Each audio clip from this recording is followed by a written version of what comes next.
Okay. Just because I want to make sure to line it up so that when I'm right, everybody remembers that I was right about this and that this was really fundamental information on a body in a field of science. That it's like, well, all you had to use was definitive terms, and you would know that what everyone was saying was wrong. Is Jimmy Kimmel has not gotten the COVID again.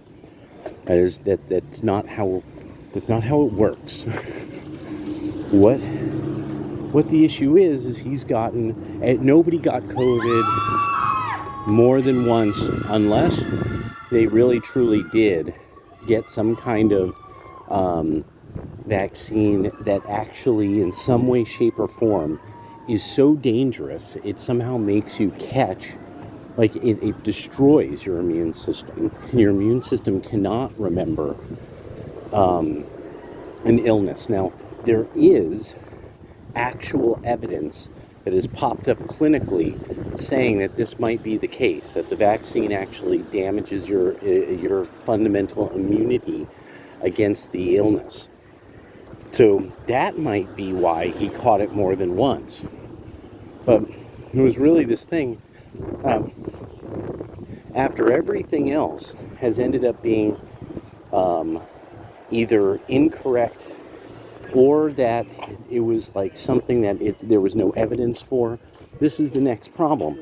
The testing for COVID is the wrong kind of test. This has always been the problem. From the beginning, you have to do an antibody test. It doesn't work doing a PCR test. That's always been the error from the beginning. Everyone understands this who knows what a PCR test is. And it's kind of infuriating that nobody's nobody's even gone there. There's a reason no one's gone there. PCR testing is very lucrative. And you basically, your genetics could possibly be getting filed. You know, that somebody's taking the PCR test, getting your personal genes off of it, and filing them away. Which is because genomics firms like Google need information. That's their most powerful thing that they require, because genomics firms are really basing most of what their future products and services are going to be around lifestyle medicine. Lifestyle and genetic medicine, or what basically got set up, the data-driven medicine. This is a big reason why medicine is now working the way it is, and that now more and more you're starting to see firms almost like harming people with medical ideas and proposals. And fundamentally, because the idea is and these products exist right now. I wish I could remember the name for the Google service.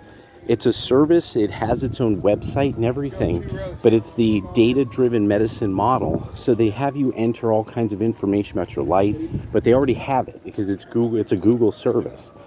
So they have all this data on you, and then they start structuring what your health profile will be after that, like recommended supplementation, things like this. This would be a system that if you have ever worked for something like 24-hour fitness or Bally's, if you're a personal trainer, you've seen this with the system by, what's it called? NASM, which in NASM would then be connected to the National College of Sports Medicine as well. And so this is, it's all-encompassing. It'll be supplementation and diet and all these other recommendations on lifestyle charted through your various devices. Of course, this would make life like a nightmare.